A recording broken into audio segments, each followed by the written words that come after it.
네, 우리 할렐루야 찬양대 귀한 찬양 너무 감사합니다. 오늘은 하나님의 도우심이라는 제목을 함께 말씀을 나눠보고자 합니다.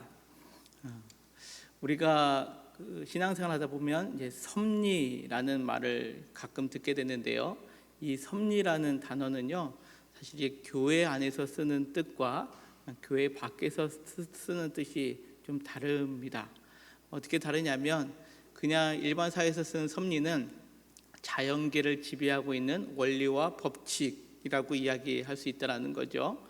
그러니까 우리나라로 따지면 봄이 가면 여름이 오고, 여름이 가면 가을이 오고, 가을이 가면 겨울이 오고, 겨울이 가면 또 봄이 오는 이러한 순리들, 이런 것들이 섭리다라고 그렇게 이야기할 수 있습니다. 근데 신앙적으로 보면 섭리는 좀 다른 의미를 가지고 있거든요. 이 하나님의 섭리라고 이야기할 수 있는데, 이 하나님의 섭리는 무엇이냐? 인간과 우주 만물을 다스리시는 하나님의 역사심이다라는 거죠. 조금 전에 이야기한 것처럼 계절이 바뀌는 것도 그냥 사람들이 보았을 때에는 그냥 원리대로 법칙대로 돌아가는 것 같지만, 우리가 신앙 안에서는 이 모든 것들이 하나님의 다스리심 가운데 있다라고 이야기할 수 있다라는 거죠. 그렇다면 그 하나님의 다스리심은 어떻게 이루어가느냐?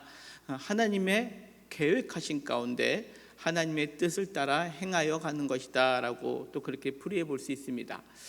특별히 우리 사람을 향해서는요, 하나님께서는 구원의 계획을 갖고 계십니다.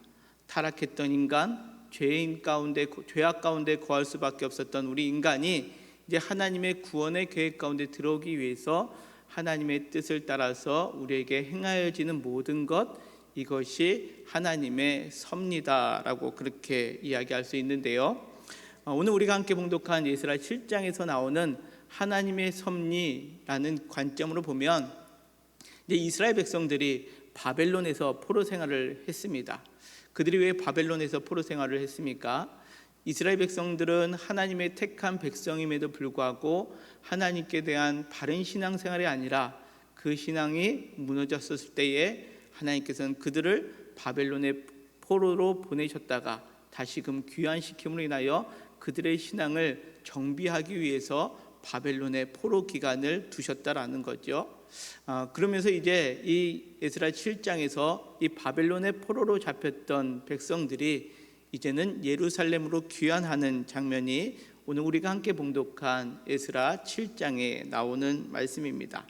그래서 오늘 말씀 속에서 이 하나님의 섭리 속에서 나타나는 하나님의 도우심을 함께 좀 살펴보는 시간 되었으면 좋겠는데요. 먼저 1절은 이렇게 이야기를 합니다. 이 일 후에 바사왕 아닥사스다가 왕위에 있을 때에 에스라라 하는 자가 있으니, 이렇게 성경은 말씀을 합니다.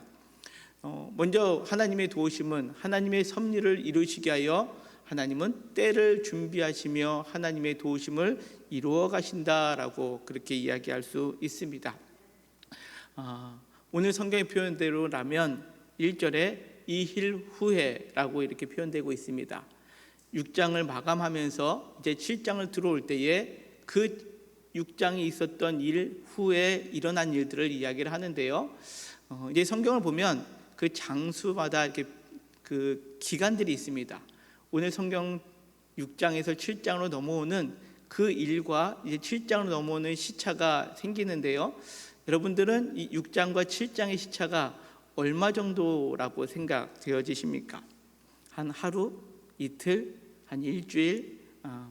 오늘 우리 성경을 잘 살펴보면 역사적으로 이 6장에 일어났던 일은 이제 하나님께서 이스라엘 백성들을 바벨론에서 이제 예루살렘으로 보내는 데에 1차 귀환이 일어났습니다.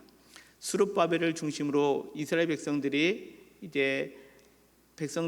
하나님의 그 성전을 건축하고자 재건하고자 이제 옮겨져 왔는데요. 그 일이 일어난 후에라는 표현입니다. 근데 이 기간이 얼마나 걸렸느냐? 60년입니다. 약 60년 동안 하나님의 성전을 재건했습니다.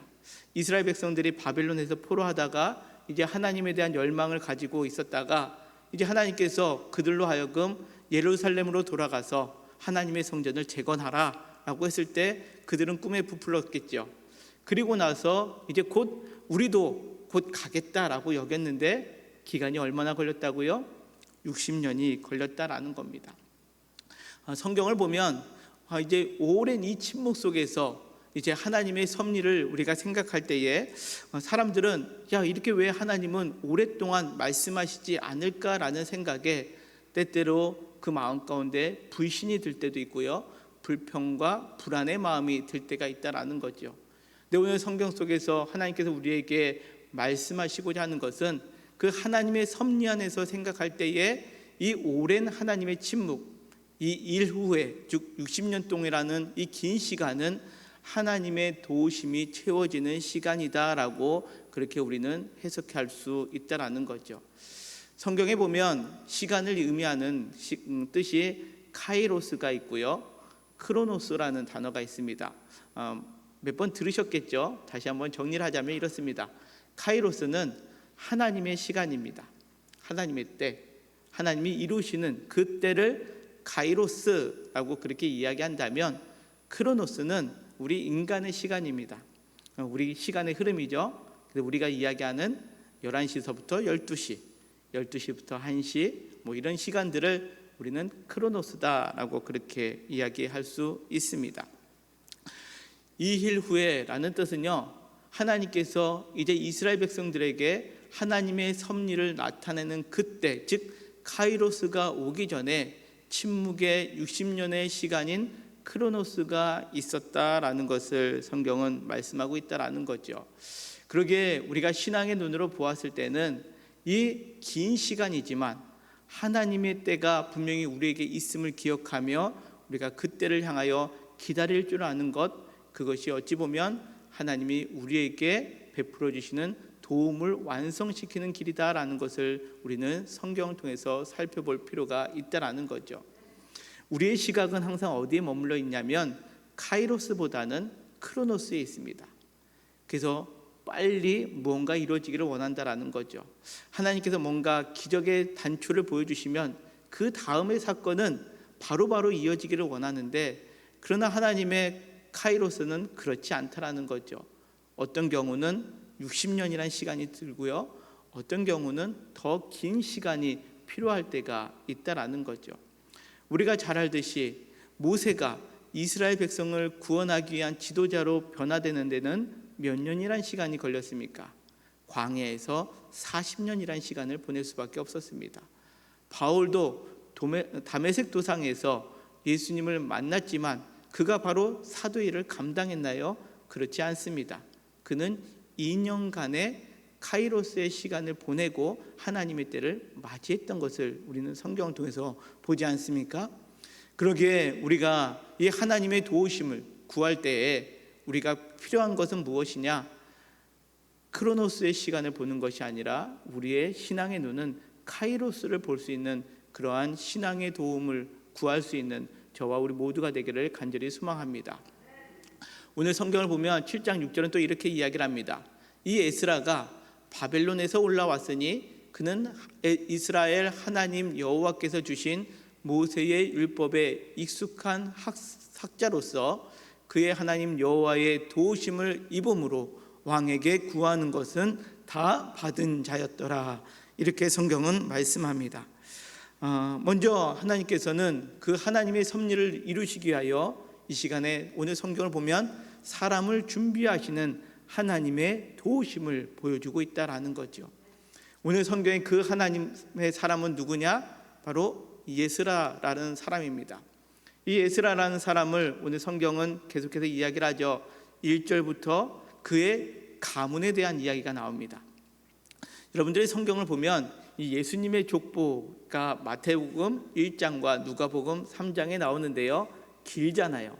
사실 그 족보를 이렇게 우리가 늘 보는데 사실 일반 예수님이 아니라 일반 사람에 대해서 이렇게 족보를 나열하는 경우는 극히 드뭅니다.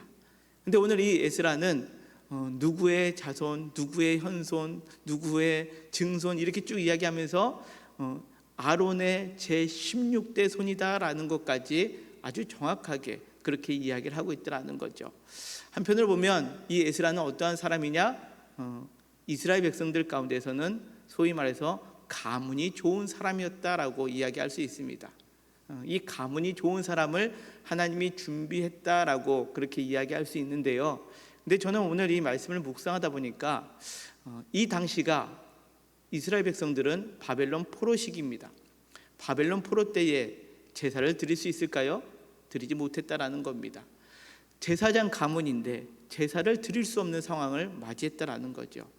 그런데 오늘 성경에 보니까 이 에스라는 그러한 상황 속에서 어떠한 삶을 보여주고 있느냐? 모세의 율법에 익숙한 학자로서 또는 왕에게 구하는 것을 다 받는 자로 오늘 성경은 그렇게 기록하고 있는 것을 보게 됩니다.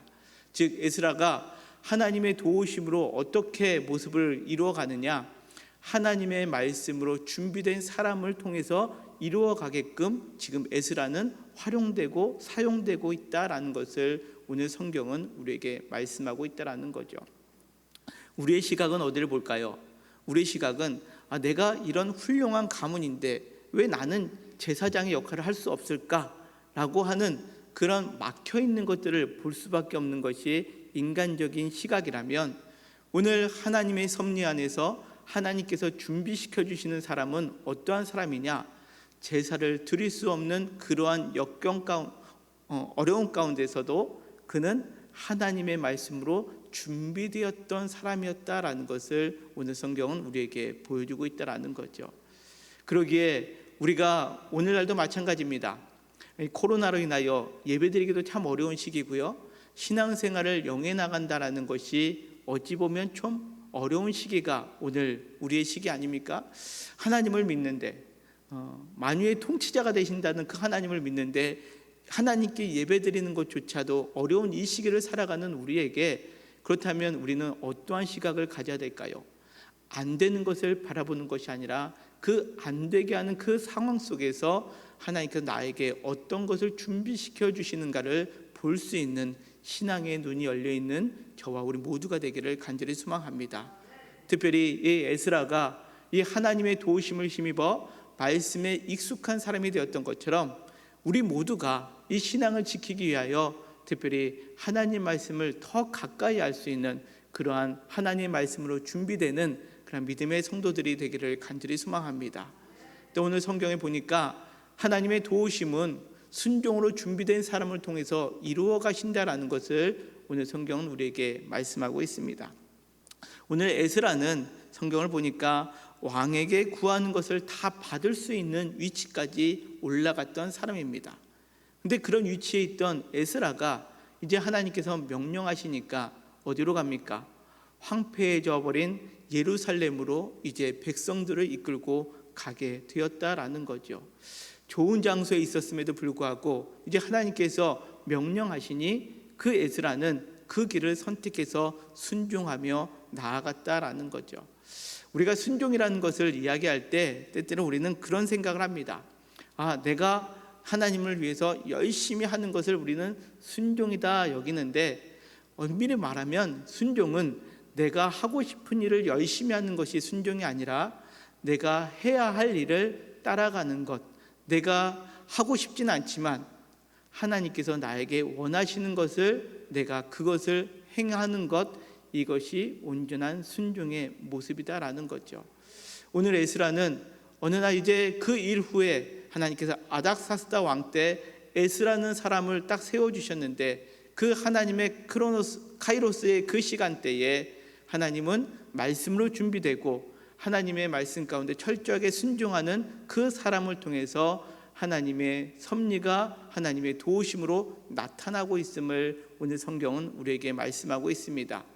우리의 삶 속에서도 우리를 구원시키고자 하는 그 하나님의 계획 안에 우리 여기 계시는 한 사람 한 사람이 정말 하나님께서 말씀으로 준비시키시고 또 하나님의 말씀에 순종함으로 우리 모두가 하나님의 도우심을 경험할 수 있는 저와 우리 모두가 되시기를 주님의 이름으로 간절히 축원합니다.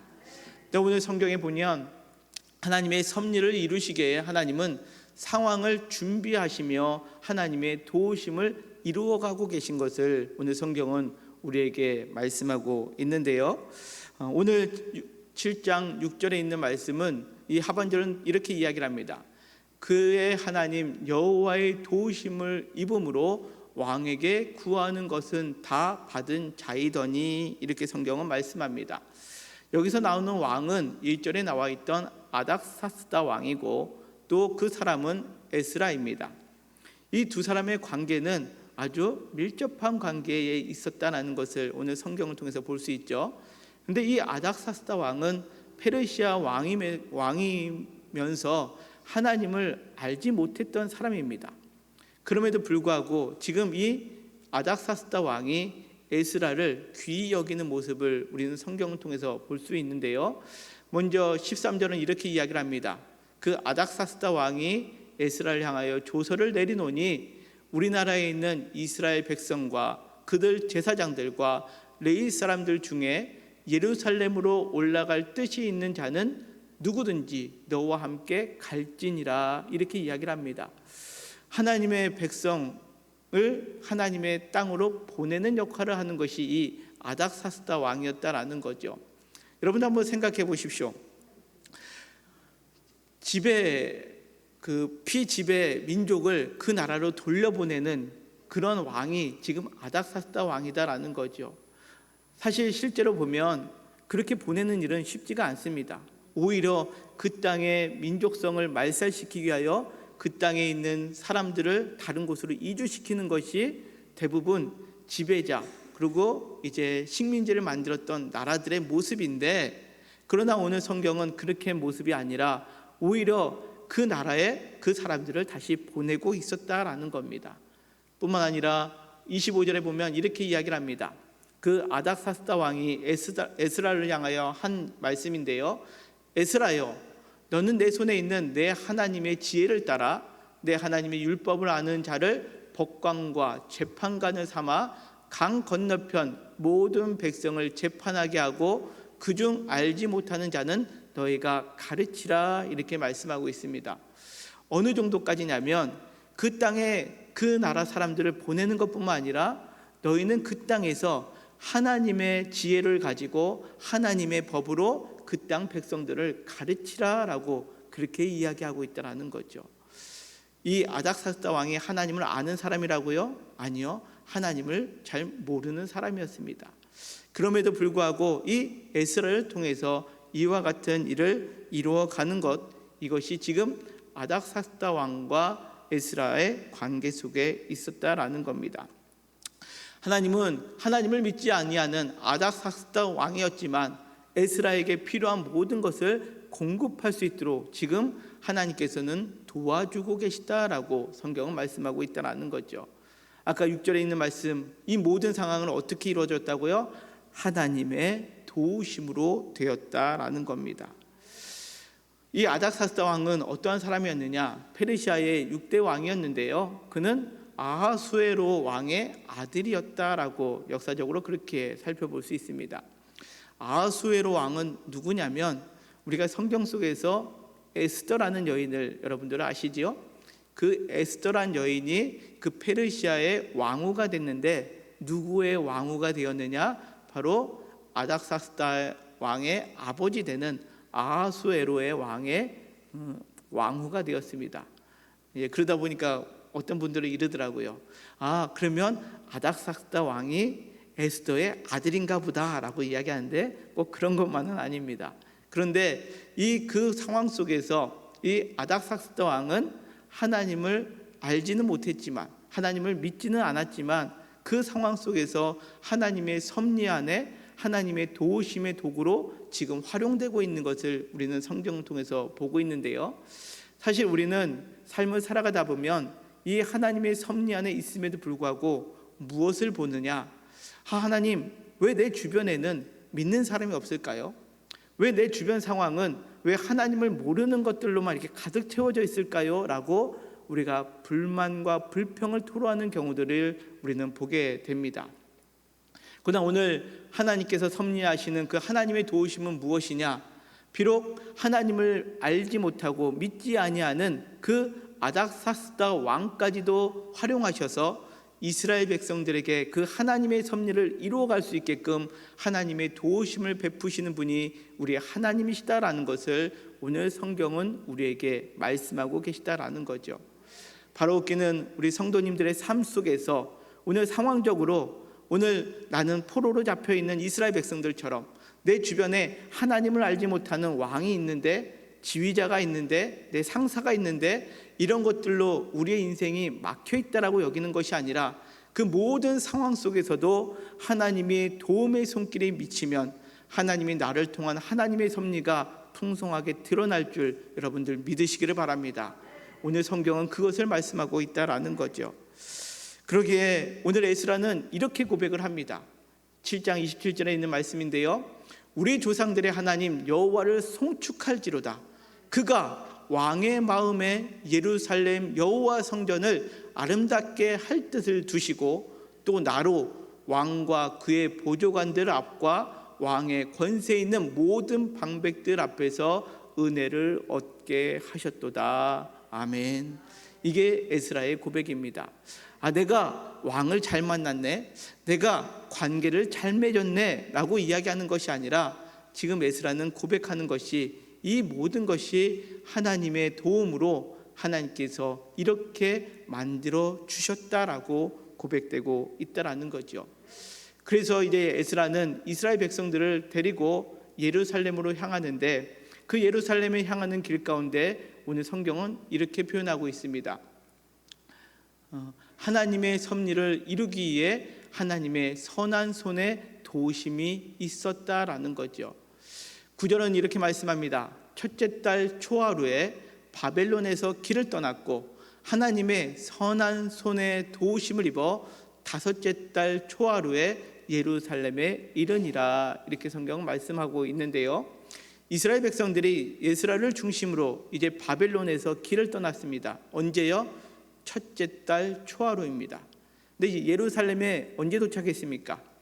다섯째 달 초하루입니다. 즉 넉 달에 걸쳐서 이제 이스라엘 백성들은 바벨론에서 예루살렘으로 이동했다라는 거죠. 근데 그 길이 어땠겠습니까? 바벨론에서 예루살렘까지의 길은 험난한 여정이었습니다. 이스라엘 백성들이 출애굽하여 광야 생활을 한 것 이상으로 그들의 여정은 험난한 여정이었습니다. 그럼에도 불구하고 에스라는 오늘 무엇이라고 고백합니까? 하나님의 선한 손이 우리를 돕고 계셨다라고 고백하고 있다는 거죠. 우리가 아무것도 의지할 수 없는 그 길을 걸어갈 때 하나님은 우리를 이제는 직접적으로 보호해 주셔서 어떠한 악한 세력들로부터 우리가 침범하지 못하도록 하나님은 하나님의 선한 손으로 우리를 지켜주시고 우리를 보호하여 주셨습니다라고 그렇게 고백하고 있다라는 거죠. 이것이 출애굽할 당시의 이스라엘 백성과 지금 이제 바벨론에서 포로에서 예루살렘으로 귀환하는 이스라엘 백성들의 차이입니다. 출애굽할 당시 이스라엘 백성들은 어땠습니까? 그 광야길을 걸어가는데 하나님께서 만나도 주십니다. 구름 기둥과 불 기둥으로 인도해 주셨습니다. 그리고 그들이 마실 물이 없을 때 마실 물도 공급하여 주셨습니다. 싸울 때에는 하나님께서 친히 함께 해주셔서 싸움에도 승리하게 하여 주셨습니다. 그런데 그때마다 이스라엘 백성들은 어떻게 했습니까? 여전히 불만과 불평을 토로하는 백성이었습니다. 그래서 결국 그들은 광야에서 죽음을 맞이하지 않습니까? 우리 인생도 마찬가지입니다. 똑같은 어렵고 힘든 길을 걸어가지만 우리의 신앙이 하나님을 온전하게 바라보지 못하면 그 상황과 형편 때문에 불만과 불평을 토로할 수밖에 없는 존재다라는 거죠. 그런데 하나님의 섭리를 인정하고 그 하나님의 섭리 가운데 하나님이 지금 나를 돕고 계시다라고 고백되어지는 삶은 비록 똑같은 험난한 여정의 길을 걸어가지만 그 길 가운데 하나님의 선한 손이 나를 지금 돕고 계시다라고 고백되어지는 삶으로 변화되어 있다라는 것을 여러분들 기억하시길 바랍니다. 여러분들의 신앙의 모습은 어떠합니까? 여러분들의 신앙의 모습은 그 어렵고 힘든 환경 속에서 왜 하나님은 나에게 이런 어려운 길을 주셨을까라고 토로하고 불평과 불만을 하고 계십니까? 아니면 오늘 에스라의 고백과 같이 하나님의 섭리 속에서 하나님의 선한 손이 지금 나를 붙들고 계십니다라고 고백되어지고 있습니까? 오늘 성경 말씀은 이 하나님의 섭리는 하나님의 자녀에게 가장 좋은 것을 주시기 위한 하나님의 도우심임을 오늘 성경은 우리에게 말씀하고 있습니다.